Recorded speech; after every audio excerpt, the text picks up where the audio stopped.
Thank you very much, and thank you very much to Energynomics for having this discussion, which makes my job as British Ambassador in Romania much easier, because what we want to ensure is that we have real momentum. The future of energy is decided at COP26, but in fact, the future of our planet is going to be decided by what we decide at COP26 being implemented. And therefore, this sort of discussion and getting a true global discussion going and real action to implement the decisions that our leaders are making today and for the next 2 weeks in Glasgow is what's fundamentally important. So thank you very much indeed for leading it in that way. I mean, as hosts, we feel a huge sense of responsibility. We feel, in a way, the weight of the world on our little puny shoulders, a little country of 66 million people.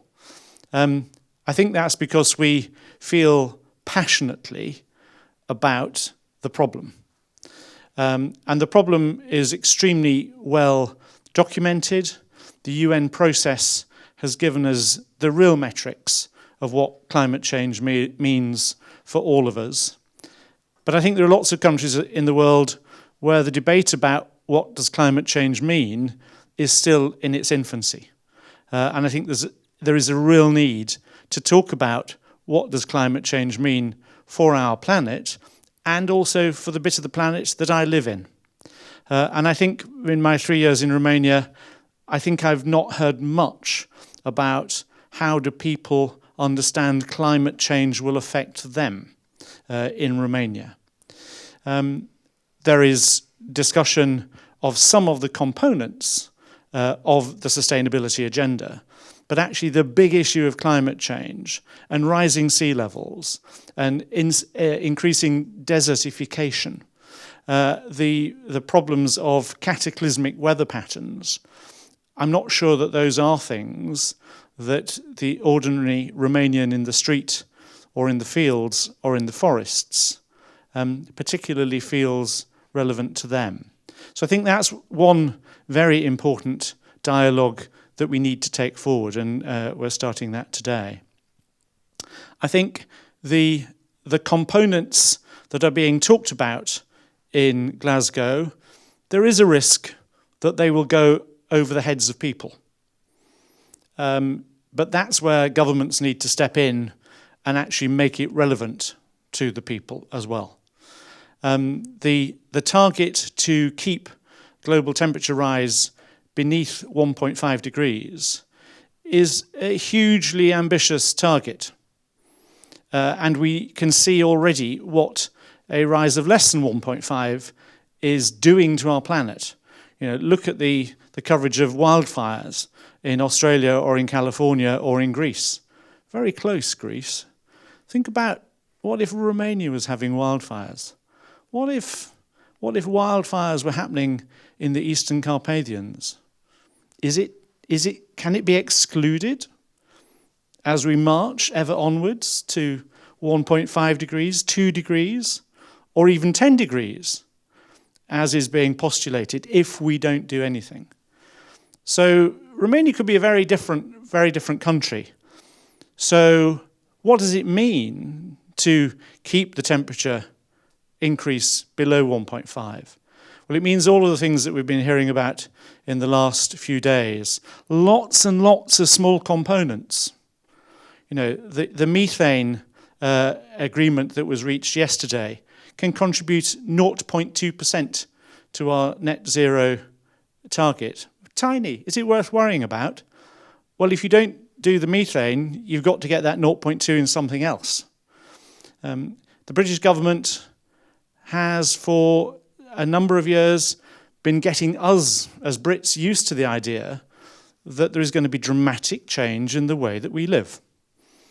We know in the UK that from 2030, we will not be able to buy a petrol or diesel car. They will not be on sale in the UK after 2030. Do you know, there's a huge impact that decision had in the country as a whole. And I think we've now got 45,000 charging points across the country. charging points that didn't exist when it was a general idea of, yeah, well, at some stage, diesel and petrol cars and vans will no longer be available. Yeah, but we don't need to do anything. Give your country a date, and the plans can be made. The solutions can be found. A lot of solutions are out there. A lot of solutions are being developed. And the global dialogue that's taking place about those solutions is really, really important that everybody gets involved with it. And so my job as British ambassador is to ensure that our chairmanship of the COP process really makes a difference. Now, I could, for the last several months, have concluded that just organising the biggest international meeting that we've ever organised in the United Kingdom, that's all we needed to do for COP26. That is all we needed to do in a COVID context, in a country with terrible weather this week. In a way, that's all we needed to do. But actually, what we really need to do is use the momentum from Glasgow this week and next week to take it forward so that every one of our citizens in every country of the world, who will all be impacted in one way or another, but all negatively from climate change, how they can will their governments to really engage with these very difficult agendas that are going to, when we all stop eating beef on a regular basis, all stop eating beef? Why would we all stop eating beef? Well, there's plenty of discussion out there. I know I'm going to have to stop eating beef, and my waistline is grateful. But it's a big challenge at a popular level. But if we don't do that, then we'll have to save even more in one of the other areas. The other big challenge, of course, is helping the developing world achieve these targets. Financing the greening of the developing world is going to be really important. But it's in that area that I think Romania has got something very powerful to share. I don't think Romania realises quite how good it is sometimes. I don't have a figure for the economic growth in this country since 1990. If anybody does later, please share it with us. It's pretty phenomenal, as you know. This place has been transformed. Even since joining the EU, when Romania's GDP per head was 30% of the EU average, and it's now 70%, just a few years later. And in this time, since 1989, Romanian emissions have decreased by 64%.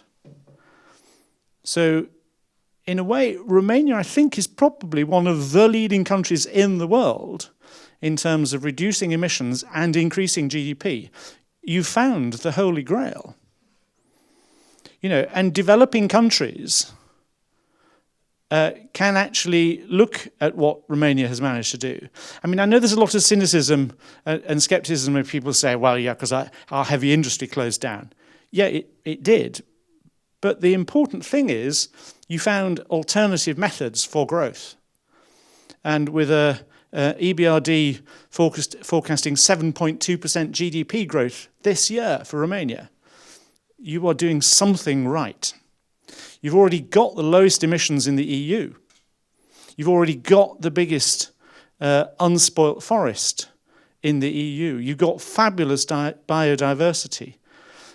You've got big strengths. And you're becoming a rich country. Nobody in Romania will believe me when I say that, but it's true. You're a member of one of the richest clubs in the world, one of the biggest contributors to development in the developing world, including on these issues. You're a big voice. You're a big carbon sink. You're the river system that drains nearly 800,000 square kilometres of Europe. You've got the biggest wetland in Europe, in the Danube. And there's superb work going on between academics from Romania and the UK and Netherlands and Germany and a whole conglomerate of academics to decarbonize the Danube Delta. Some really good stuff going on. And I think it just needs mainstreaming, it needs championing, it needs to be the topic that we're talking about all of the time, because that way we can talk about Romania's huge achievements in sustainability, as well as looking at the things that are difficult. But there are lots of countries with an even longer list than Romania of things that are really difficult, and you've got some of the solutions. So, again, thank you very much for allowing me to start off this discussion, but I think it's an area where we've all got a huge amount to learn. Mankind still hasn't got all of the solutions. You can't pop down to your local mega image and buy your blue hydrogen or even your green hydrogen. Huge challenges in front of us. But in a country such as Romania that has a knowledge economy, and Romania really does have a knowledge economy, you're one of the places that actually can make a huge contribution to the global challenge. Thank you.